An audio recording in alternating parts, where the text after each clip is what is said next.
ছাদ বাগানে সবাইকে স্বাগতম।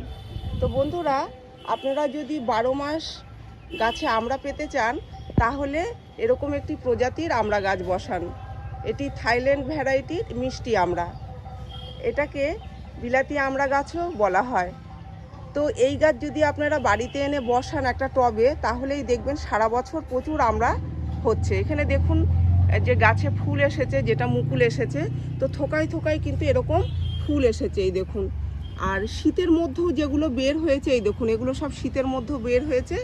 তো সেগুলো কিন্তু আস্তে আস্তে বড় হচ্ছে। 12 মাস এই গাছে আমরা দেখা যায়। এদিকে দেখুন সব থোকায় থোকায় এইভাবে ফুল আসছে। আর এই যে কচি কচি পাতাগুলো দেখছেন, কারণ এগুলো এই যে এখন গরম পড়েছে, তো গরম পড়েছে বলেই কিন্তু এরকম কচি কচি পাতা, তার সাথে এরকম থোকায় থোকায় ফুল দেখা যাচ্ছে। শীতকালে এই গাছের একটি পাতাও থাকে না, পুরো পাতাই ঝরে যায়। দেখুন একটিও পুরনো পাতা কিন্তু নেই।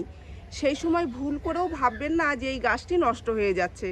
আসলে শীতকালে এই গাছের পাতা ঝরিয়ে দেয়, আর গরম পড়লেই নতুন করে পাতা গজায়, আর সাথে এরকম থোকায় থোকায় ফুল চলে আসে। এই ফুলগুলোই একটা সময়তে ফল তৈরি হবে। আর এইদিকে দেখুন যেগুলো অনেক আগের আমড়া ছিল, সেই আমড়াগুলো পুরো পুষ্ট হয়ে গেছে। এগুলো আমি সব পেরে নেব। আর প্রত্যেকটা ডালে ডালেই কিন্তু এসেছে এরকম অসংখ্য ফুল। তো এবার বুঝতে পারছেন যে কিভাবে এই গাছের ফলন পাওয়া যাবে। তো এই গাছের প্রচুর ফল হয়, শুধু আমাদের যেটুকু যত্ন করতে হবে। এই গাছটা রোদ্দুর পছন্দ করে, তাই এরকম জায়গায় রাখবেন যেখানে সারাদিন রোদ্দুর আসে, সেরকম জায়গায় রেখে দিন। আর হ্যাঁ, যেহেতু 12 মাস গাছে ফল হয়, তাই প্রতি মাসেই এই গাছে খাবার দিয়ে যেতে হবে। জল খুব কম লাগে, বুঝে জল দেবেন। শীতকালে তো 2 দিন 3 দিন পর পর জল দিতে হয়েছে। গরমকালে যেরকম বৈশাখ জ্যৈষ্ঠ মাসে হয়তো প্রত্যেক দিনই জল দিতে হবে। যদি দেখেন যে প্রচুর ফল এসেছে আর গাছের টব যদি ছোট হয়ে যায়, মানে ছোট টবে যদি বসানো হয়, তাহলে সেই ক্ষেত্রে দুবারও জল দিতে হতে পারে। এমনিতে জল কম লাগে, কারণ আমরা গাছে অতিরিক্ত জল দিলে ফাঙ্গাস লেগে গাছ নষ্ট হয়ে যেতে পারে, সেটা সময় বুঝে।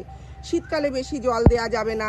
বর্ষার সময় যদি ভিজা থাকে মাটি, তখন জল দেয়া যাবে না। যখন দেখবেন যে মাটি শুকিয়ে আসছে, তখনই জল দেবেন। আর দেখুন আমি যে একটি বসিয়েছি যে টবে, এটা 12 ইঞ্চির একটা প্লাস্টিকের জার। তো এই 12 ইঞ্চিতেই কিন্তু সুন্দর গাছটা হয়ে যাচ্ছে। তো এরকম আপনারা 12 ইঞ্চি 14 ইঞ্চিতে দিতে পারেন।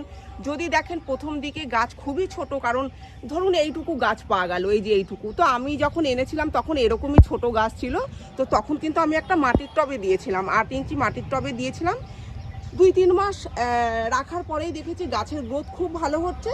তারপরেই আমি এই টবে দিয়ে দিয়েছি, আর এই টবেই গাছ রয়েছে। তো খুব তাড়াতাড়ি এই গাছের ফলন চলে আসে। তাই বলবো যে থাইল্যান্ড ভ্যারাইটিটাই আপনারা কিনবেন, কোনো দেশি প্রজাতির এগুলো কিনবেন না, তাহলে কিন্তু ফল পাওয়া যাবে না সেইভাবে।